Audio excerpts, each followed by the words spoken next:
So, World War I? We've all heard about it.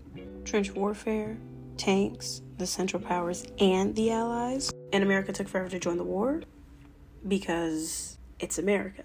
And we definitely all have heard the name Adolf Hitler. Yeah. But most people probably never learned about what happened with African Americans during the war. What were they doing? Fighting in the war? Just playing music to make the Americans and Europeans happy? Yes, they were. However, this is only the surface of the story. And since I am technically obligated to give you more information, thanks, Mr. Mellon, we are going to dig deeper. During World War I, more than 380,000 African Americans served in the Army, but around 200,000 of them were sent to Europe. These troops performed essential duties like building roads, bridges, and trenches in support of the frontline battles. They weren't allowed to actually fight yet, but then Colonel William Hayward became the African American regiment's advocate to get into the fight.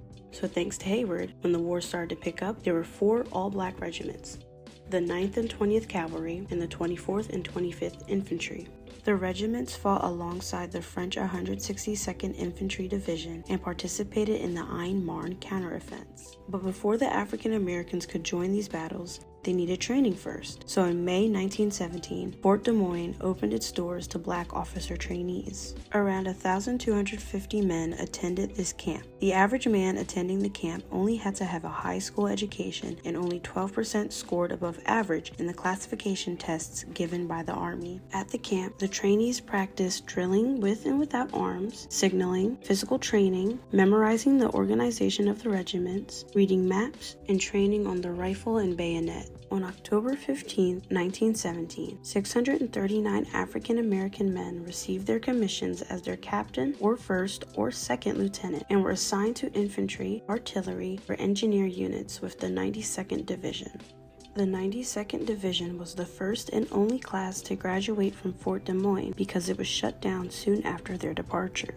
It was shut down because the War Department determined that the instruction at the camp was poor and inadequate. Any future black candidates had to attend either special training camps in Puerto Rico, the Philippines, Hawaii, and Panama, or regular officer training facilities in the United States. Despite their training not being the best, the regiments proved themselves in combat operations throughout the rest of the war with the help of one of their officers, Lieutenant Colonel Charles C. Ballou. Ballou had a rivalry between him and Lieutenant General Robert Bullard. Bullard spread misinformation about the successes and failures of the 92nd Division to make it seem like they were incompetent. Even Ballou's chief of staff, Colonel Allen J. Greer, was in on the plan to sabotage the reputation of his African American unit. But the reputation of the 92nd Division stayed in a positive direction. So the winner in this battle would be Ballou and the 92nd Division.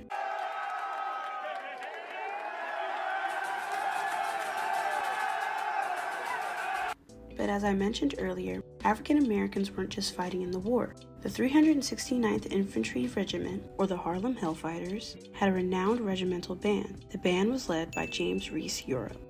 James was a well-known New York dance band leader before the war took place. During the war, he was commissioned as a lieutenant and was ordered to form a regimental band.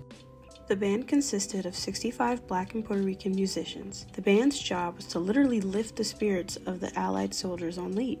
The American General John J. Pershing requested the band and had them play as a symbol of America's participation in the war.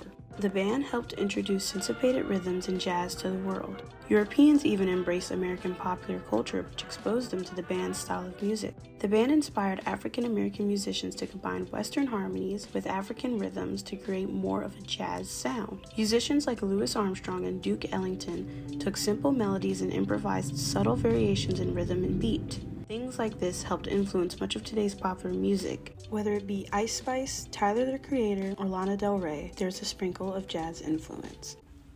I digress. On February 10, 1919, at Hoboken, New Jersey, the 369th Infantry arrived home. The band performed a parade to honor the soldiers. 100 years later, in March 2019, the 369th Tribute Band marched down 5th Avenue in New Jersey, which is the same location where the original band led the 1919 homecoming parade. But everything wasn't always so happy and fun. In Africa, the war brought economic disruption. There followed a depression in prices paid for Africa's primary products. products. The campaigns fought on African soil had significant implications for Africa and its food supply. Over 1 million African soldiers were involved in these campaigns and campaigns in Europe. Men, women, and children were often forcibly recruited as carriers to support armies whose supplies could not be moved by conventional methods like road, rail, or pack animal. More than 150,000 soldiers and carriers died during the war, while others were left wounded or disabled. But despite all of these problems that occurred, the war gave African Americans new economic opportunities working in war industries.